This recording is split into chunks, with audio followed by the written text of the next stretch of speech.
All right, welcome everyone, another episode of the 20-Year Sweater. I am not in my studio. We are out in the wilderness. More importantly, on a golf course. And I'm gonna start a new series. This series is gonna be called Unprofessional Golf Lessons. A little bit of a backstory, I've golfed my whole life. I'm not terrible at it, but as much good golf that I've seen and played and witnessed, I've also seen just as much bad golf. So I'm going to show you what not to do, what to do, how to look cool even if you're doing it horribly. Let's have some fun here. Oh, this you crazy mother.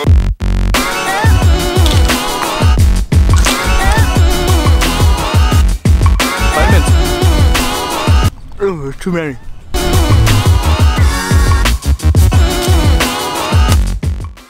Alright, so as you can see, we're going to talk about bunkers. It's an overwhelming part of the game. Most people hate these. I love these. So I'm going to talk about what to do right, what to do wrong, kind of what the book says, and hopefully prove the book wrong. It's a piece of cake. So without getting full nerdy on you, the only thing that I think about in the sand is a steeper approach. Okay, so if my normal swing comes back like this, my bunker swing is steeper and steeper. Okay, steeper and steeper and steeper and steeper. The only reason that is because I want to ensure that I'm hitting the sand first. Let's talk about that.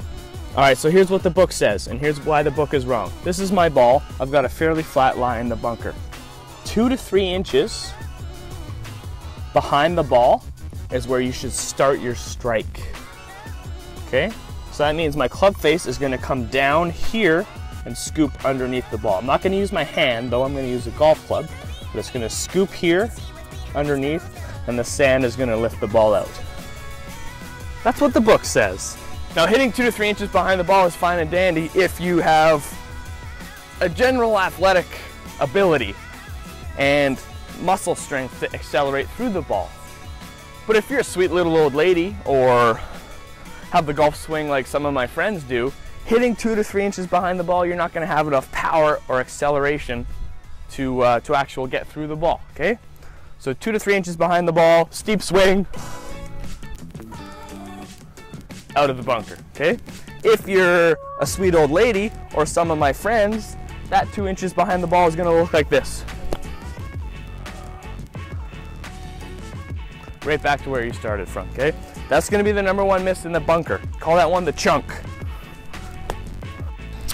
Alright, so all grannies and weak people aside, instead of thinking about taking 2 to 3 inches behind the ball, think about trying to take ½ an inch underneath the ball, like a fillet, like you're filleting a nice salmon.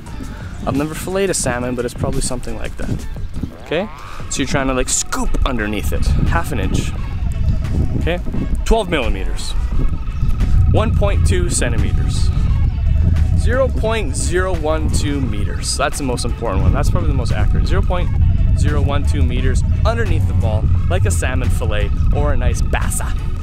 Let's show you all the misses that can happen in a bunker, okay? You could chunk it. You could flub it.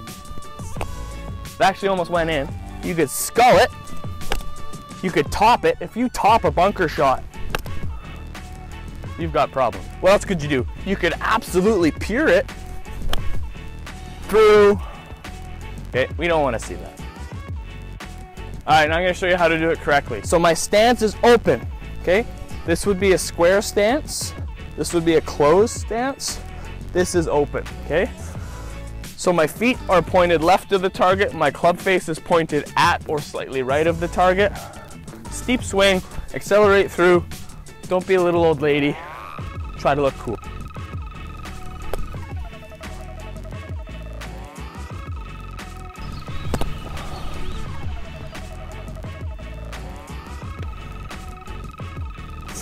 And a lot of these you can treat like a putt, because it's going to get roll, it's going to release, so you still want to think about where your ball is going to end up.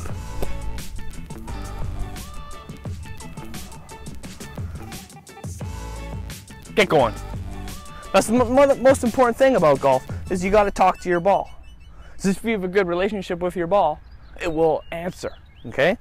I'm not just going to hit it and be like, oh, it's going way too far. You want to talk to it, Here's some of the things you could say. Spin. Release.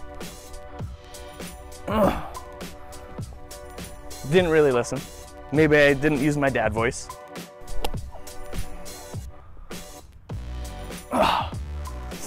So when I was a junior, I was lucky enough, I got to see Chichi Rodriguez, the Puerto Rican bullfighter. He went to the Hamptons in Calgary and he put on a clinic. He put on a clinic and he put on a clinic. So some of the stuff that this guy did, he was probably 65 years old at the time. He's always been a showman. And he says there's him and 6 other people in the world that can do it. So this is before rescues and hybrids, get in, were really popular. He has 2 balls and he's got like a weird rescue club. Takes one club, hits a high fade. Takes the next club, hits a low draw. Rapid fire. And then on like the 13th try, the balls collided. He hit 2 balls together in the air. And then we got up to the bunker. And he's like, I'm supposed to be one of the best sand players on tour, on the Champions Tour. So let's see what we can do. And he's just butter, butter, lip, pin, pin, lip, lip, in. Like, it was crazy. And he's the one that actually gave me the steep approach. Tip. That's in. Ah! So you guys see what I do with my follow through? After I swing, I let go with one hand and I drop it. That's in too. Oh! Okay, that's just style. That's just sauce. Okay, so I go like this, recoil, drop it. It's kind of like a holster. So even if you don't have a good swing and you're not playing well, you should try to look cool. Okay, here's some of the stuff you can do. Club twirl. That almost went in. Okay, this is the recoil or the reed coil. I guess that's similar to what I do. You can do the hold. This is one of my favorites if it looks like it's going in.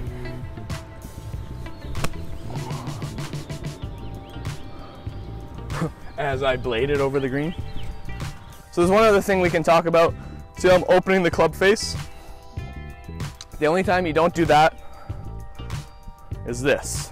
The old fried egg sandwich.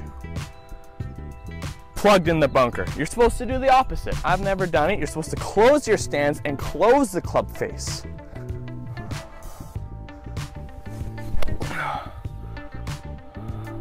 Oh. I guess it does work. Let's try that again. So I just smashed a 5-iron in here. Plugged. Close club face, close stance, max aggression. Get in. Okay, it works. So that's what you should do, apparently. All right, everyone, so thanks for tuning in. Another episode of the 20-Year Sweater, unprofessional golf lessons. Hopefully you learned a little bit. Learned more about how to be cool and how not to be bad, as opposed to just being good, because it's not all about that. And yeah, thanks for watching. Like, subscribe, comment, and we'll see you for the next one. Unless I break my camera right now.